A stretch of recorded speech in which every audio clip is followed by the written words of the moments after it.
Assalamualaikum warahmatullahi wabarakatuh. Perkenalkan, nama saya Sofia Nur Afifah, NPM 7192127771.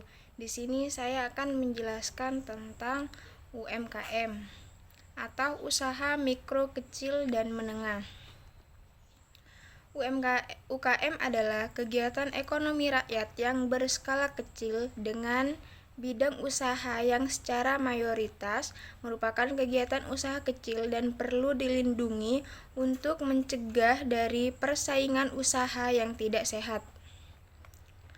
Undang-Undang Nomor 20 Tahun 2008, pengertian usaha kecil menengah membagi ke dalam dua pengertian. A. Usaha kecil adalah entitas yang memiliki kriteria sebagai berikut. Kekayaan bersih dari 50 juta rupiah sampai dengan paling banyak 500 juta rupiah, tidak termasuk tanah dan bangunan tempat usaha. Yang kedua, memiliki hasil penjualan tahunan lebih dari 300 juta rupiah sampai dengan paling banyak 2.500.000.000 rupiah. B. Sementara itu, yang disebut dengan usaha menengah adalah entitas usaha yang memiliki kriteria sebagai berikut. Yang pertama, kekayaan bersih lebih dari 500 juta rupiah sampai dengan paling banyak 10 miliar rupiah, tidak termasuk tanah dan bangunan tempat usaha. Yang kedua, memiliki hasil penjualan tahunan lebih dari 2.500.000.000 rupiah sampai dengan paling banyak 50 miliar rupiah.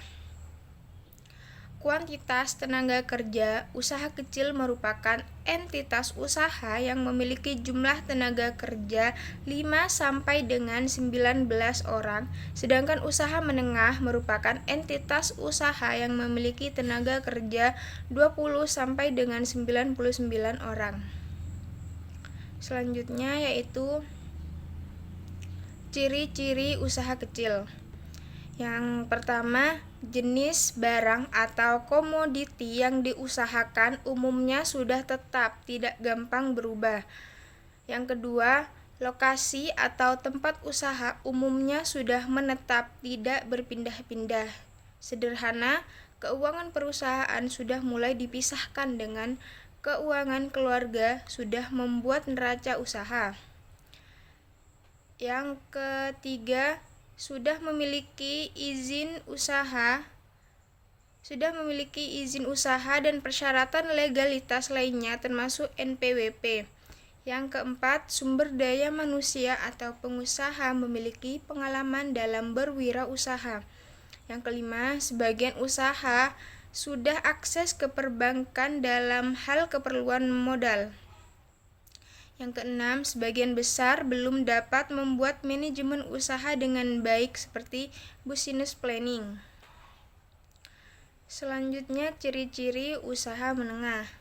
Yang pertama, pada umumnya telah memiliki manajemen dan organisasi yang lebih baik, lebih teratur, bahkan lebih modern, dengan pembagian tugas yang jelas antara lain bagian keuangan, bagian pemasaran, dan bagian produksi. Yang kedua, telah melakukan manajemen keuangan dengan menerapkan sistem akuntansi dengan teratur, sehingga memudahkan untuk auditing dan penilaian atau pemeriksaan termasuk oleh perbankan. Yang ketiga, telah melakukan aturan atau pengelolaan dan organisasi perburuan. Telah ada jam sostek, pemeliharaan kesehatan, dan lain-lain. Yang keempat, sudah memiliki segala persyaratan legalitas antara lain izin tetangga, izin usaha, izin tempat, NPWP, upaya pengelolaan lingkungan, dan lain-lain. Yang kelima, sudah akses kepada sumber-sumber pendanaan perbankan. Yang keenam, pada umumnya telah memiliki sumber daya manusia yang terlatih dan terdidik. Contoh yaitu usaha pertanian, peternakan, perkebunan, kehutanan skala menengah. Selanjutnya yaitu kinerja UMKM di Indonesia. Yang pertama yaitu sektor UKM sebagai penyedia lapangan kerja bagi jutaan orang yang tidak tertampung di sektor formal. Yang kedua, sektor UKM mempunyai kontribusi terhadap pembentukan produk domestik bruto atau PDB. Yang ketiga yaitu sektor UKM sebagai sumber penghasil devisa negara melalui ekspor berbagai jenis produk yang dihasilkan sektor ini. Yang pertama yaitu kinerja UKM di Indonesia dapat ditinjau dari beberapa aspek, yaitu yang pertama nilai tambah, yang kedua unit usaha, yang ketiga tenaga kerja dan produktivitas, dan yang keempat nilai ekspor. Selanjutnya, kontribusi UKM terhadap kesempatan kerja dan PDB. Menteri Koordinator Bidang Perekonomian Airlangga Hartarto, kontribusi UKM terhadap PDB telah mencapai 61% dengan kemampuan penyerapan tenaga kerja mencapai 97% dari total penyerapan tenaga kerja nasional. Selain itu, UMKM juga berperan dalam mendorong peningkatan investasi dan ekspor Indonesia.